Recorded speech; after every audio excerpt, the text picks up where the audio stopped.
Fala, torcedor vascaíno, tá começando o episódio 463 do podcast GE Vasco. Eu sou o Luciano Melo, pra gente falar de estreia com vitória na Copa do Brasil, 2-0 sobre o Paysandu fora de casa.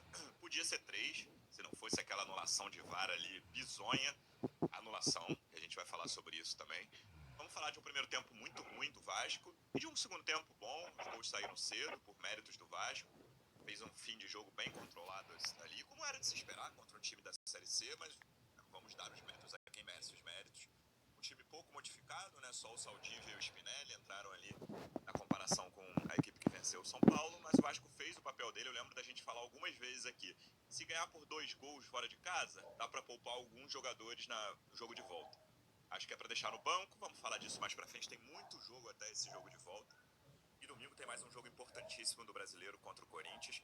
Hoje a gente tá com a casa mais cheia do que o normal, porque temos um enviado especial a Belém. Vou até chamá-lo primeiro, porque ele precisa sair do hotel daqui a pouco para pegar o avião de volta. Foi trabalhar para cobrir o jogo, um dos repórteres que cobrem o dia a dia do Vasco no GE. Como é que você tá, Bruno Murito? Seja bem-vindo. Fala, Luciano, João Guerra, João Mirante, pessoal. Tô aqui diretamente de Belém, aqui no meu hotel, porque a gente faz partido e, cara, energia legal aqui da torcida do Vasco em Belém. Acho que o destaque inicial aí vai para isso, porque o clima do jogo já era muito bom da torcida, eles lotaram aqui a delegação do Vasco para dar aquele apoio para os jogadores, né? Tem muito vascaíno aqui em Belém. E durante a partida, cara, eles fizeram muita festa, assim, a gestão do estádio do Mangueirão estava esperando até 10 mil vascaínos, a gente não sabe ainda se esses números se confirmaram, mas esses vascaínos que estiveram lá viram uma vitória do Vasco muito importante para dar essa largada aí do Brasil bem, né, voltar para o Rio com uma boa vantagem.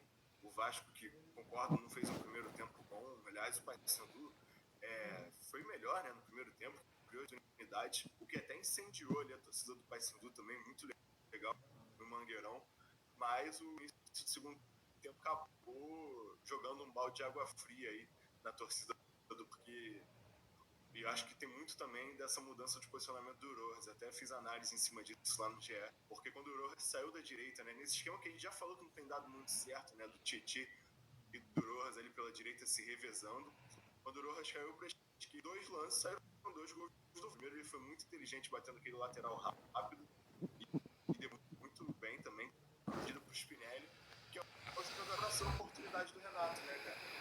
O Renato fez 2 mudanças no time titular do Vasco, e aí o Spinelli agarrou bem a oportunidade aí, lutou muito. Olha, eu vi ontem o Spinelli saindo de campo assim, parecia ali na beira do campo, né, onde a gente estava, parecia que estava saindo de um campo assim, cara.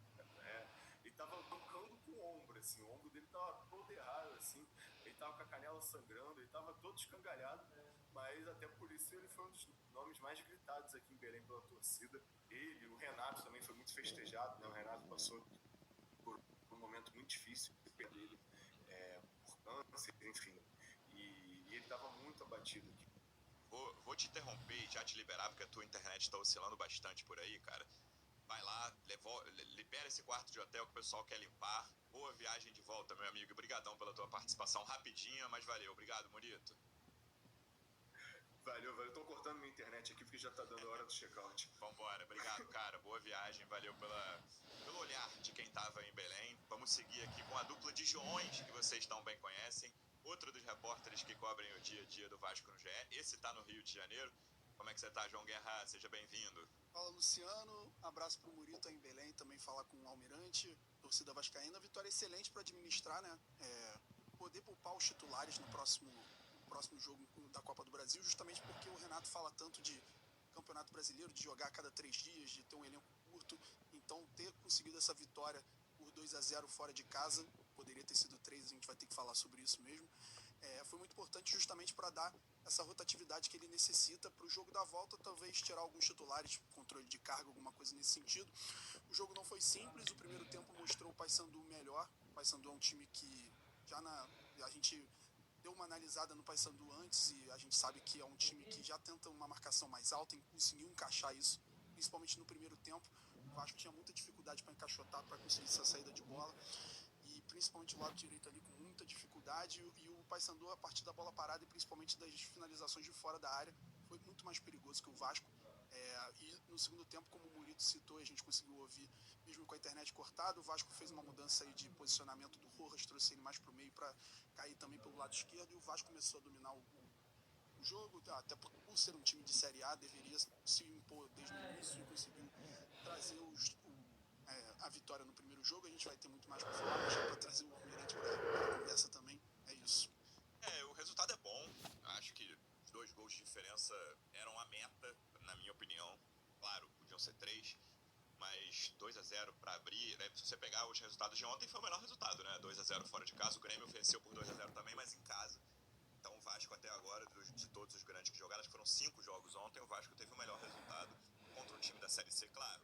Precisa ser respeitado, o Paysandu tem história, mas o Vasco, como time de Série A, agora, com 2-0 de vantagem fora, o Vasco, na minha opinião, tem a obrigação de passar para a próxima fase, que são as oitavas de final, e aí vai ter que trabalhar como vai ser esse jogo de volta.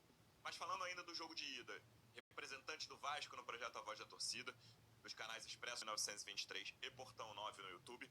Qual foi a sua impressão do jogo de ontem, João Almirante? Seja bem-vindo. Bom retorno aí para o Murito de Belém. Deu o relato lá da bonita festa das 2 torcidas, né? Já tinha acontecido semana anterior o Vasco lá no Pará, teve muita torcida vascaína, torcida do Remo.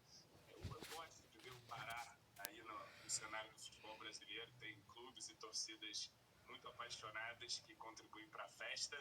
E sobre o jogo, eu acho que estou com a análise de vocês aí, deu pro gasto, né? Não foi uma atuação brilhante do Vasco. O primeiro tempo eu classificaria como pavoroso. Aliás, tem sido uma tônica nos jogos do Vasco, né? Geralmente a gente vem aqui falar de um tempo que foi horrível e depois melhora. Geralmente o primeiro é pior, né? Talvez com exceção do jogo contra o Curitiba, em que o segundo é pior do que o primeiro, mas a maioria dos jogos tem sido assim, né? Um primeiro tempo mais fraco e aí o Vasco melhora no segundo. E assim foi ontem, né? Um primeiro tempo de dificuldades assim para o Vasco. Acho que a gente vai discutir essa questão da escalação que o Renato está propondo, com o Tietê, fica ali daquele lado direito, às vezes o Rojas cai por ali, mas muitas vezes esses jogadores vão tudo lá para a esquerda e deixa o lateral sozinho. Quando o Botafogo era o PH, ontem foi o Puma ali marcando e atacando. O corredor é só do lateral direito, né? Tem um desencaixe tático ali com essa nova escalação proposta pelo Renato, já não tão nova, né? Que ele vem insistindo aí alguns jogos, né? Enfim, podemos falar mais pra frente. Mas foi um primeiro tempo fraco, o Vasco dá até um indício no começo de que, poderia ter um bom jogo, 5 minutos ali, tem 2 cruzamentos, tem essa finalização do Rojas aí aos 10 minutos, foi a única do Vasco no primeiro tempo, né? E depois o Paysandu, cara, acho que foi acreditando ali, principalmente nessa primeira etapa, marcando alto. Essa marcação alta dificultava o Vasco, ficava truncado ali na saída.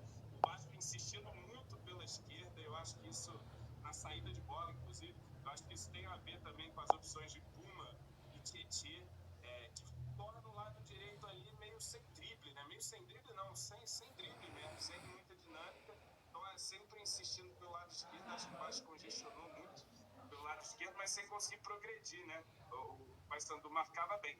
E na bola longa, ficava chutando bola para o Spinelli, mas não ganhava muito a segunda bola. Então o Vasco ficou num jogo incômodo mesmo na primeira etapa ali, sem conseguir produzir volume ofensivo praticamente nenhum, e vendo o Paysandu mesmo com as suas dificuldades, batendo de fora, escanteio, teve 2 finalizações perigosas dentro da área, uma do como lamentar, né? Acho que um pouquinho mais de sorte poderia, quem sabe, descer com um resultado favorável. Achei o Vasco também numa posturinha meio blasé ali no primeiro tempo. Não sei se aquela visão assim, cara, deixa os caras correr os 45 aí, deixa eles se matarem aí no primeiro tempo e no segundo a gente resolve, e acabou acontecendo, né? O Vasco faz um gol cedo ali, com uma ótima presença de espírito do Rojas, né? Ele já percebe e dá sorte também, porque o cara corta a bola justamente onde está a parada outra para cobrança de lateral. Gol então, da nova regra, né, do João? lado ali. Essa regra de ter a bola ali naquela paradinha em cima ali, essa regra foi fundamental pro Rojas conseguir fazer isso rápido. Pois Cara, no intervalo do jogo ontem, a gente tá vendo aí. Tinha muito vascaíno assinando o empate ali no intervalo, e sair com 2-0, tá ótimo. conversa nas redes sociais, como é de costume aqui no Não primeiro costu- tempo. não costuma acontecer.